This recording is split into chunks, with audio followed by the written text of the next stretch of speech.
Hi, moms and dads. Welcome back to another episode of From Another Mother with Alicia Hogan Murphy. So glad you're here. I'd like to talk today about the gift of time.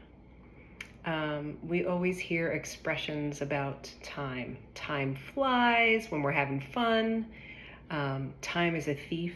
I see that a lot on Facebook when people post about their children or things that happened long ago that they want that moment back, and they'll post time is a thief, time will tell, all in good time.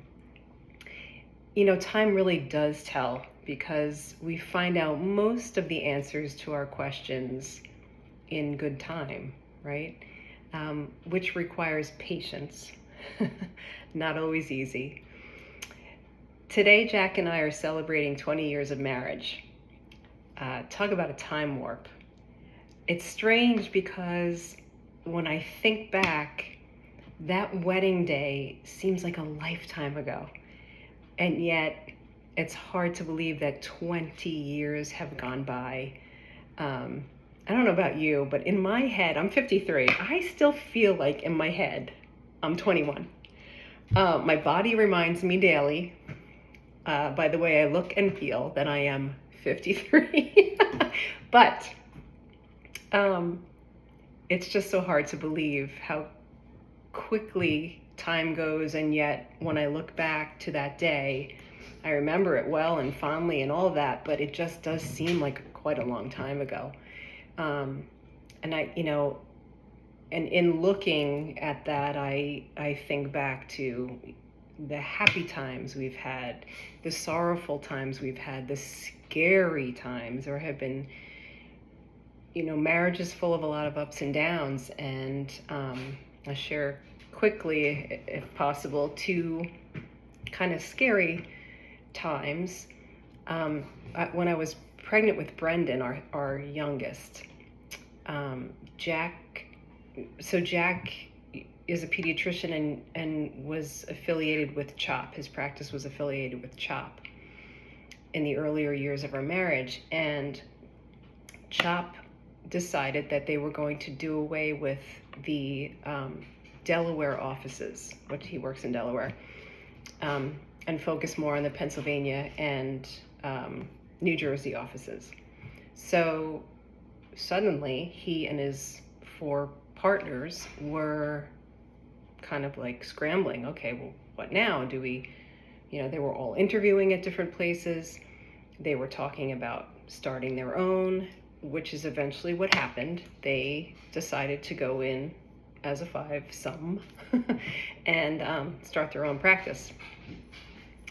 And it was really a kind of a frightening time because they had to put up collateral, and we had this baby coming, and they didn't know if it was going to work out, and he was interviewing before that decision was made, and I remember he wasn't sleeping at all, and he was exhausted and stressed out.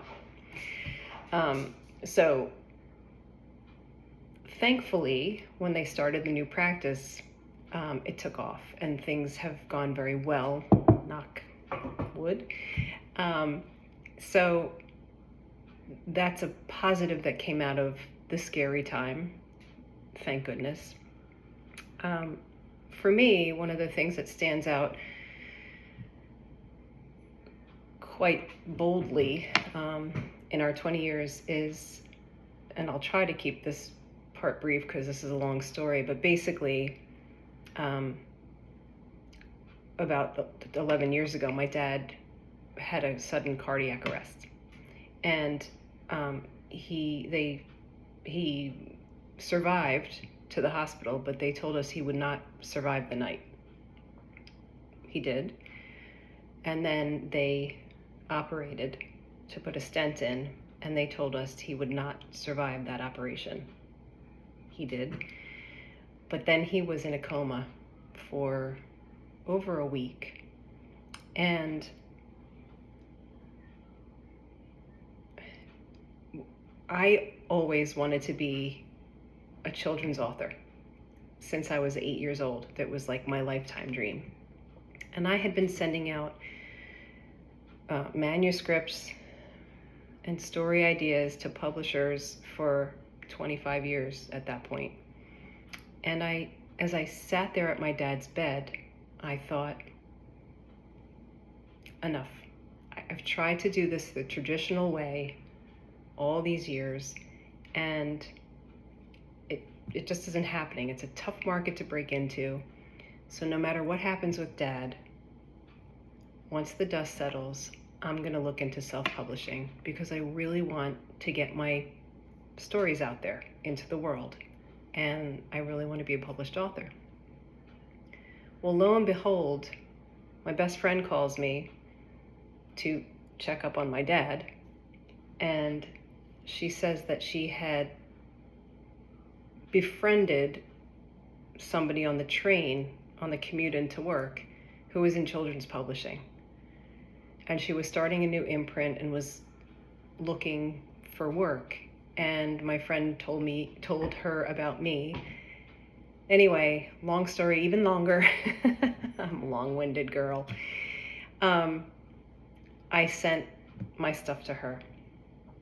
And we were in talks for quite a while. And my friend said to me, look, she's not going to publish you just because you're my friend. Like, she's been in this business for 25 years. She's hardcore and she knows what she wants. And luckily, she was interested in 2 of my story ideas, and they poured out from there. And my dream became a reality. So, another example of how when we let time tell and we have faith in time, that sometimes positives can come out of a scary situation. And I've seen, as we all have, a lot of different changes throughout our time together. Marriage is full of ups and downs. The greatest accomplishment that we both feel we've achieved is our children. And I would imagine anybody who has children would feel the same. It's funny, Jack and I don't argue very often.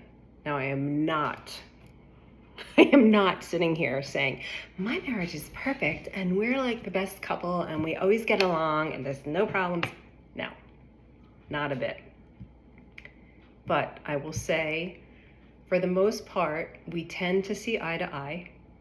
If we don't, we tend to agree to disagree. We both can step back in a certain situation and say, you know what, this isn't important enough to me to pursue a full-on argument. So for the most part, we don't argue much. But my point here is, when we do argue, it is about our children. It has always been about our children. And the reason for that is because our kids are the most important thing in our marriage, in our life.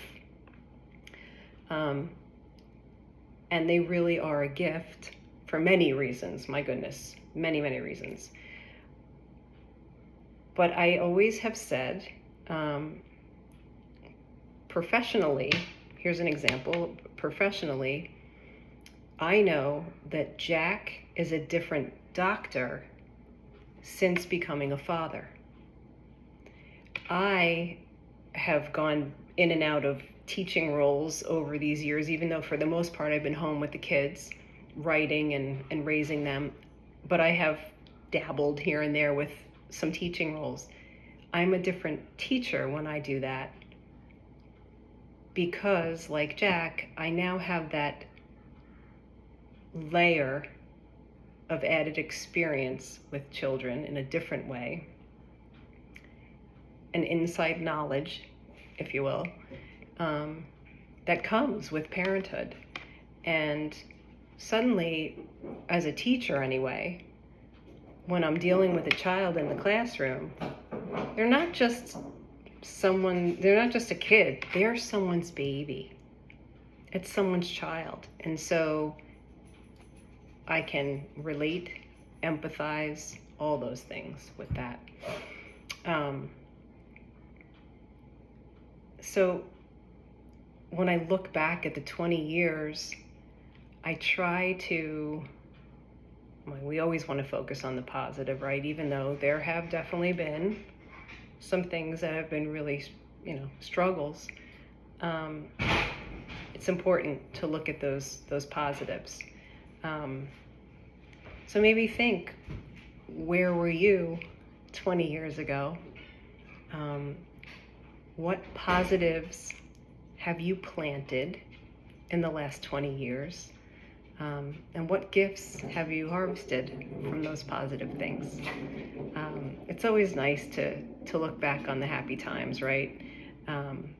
So I wish you a wonderful day of happy memories. Maybe look back at your 20 years, your last 20 years. My dog is rolling a golf ball over here, so that's what you hear.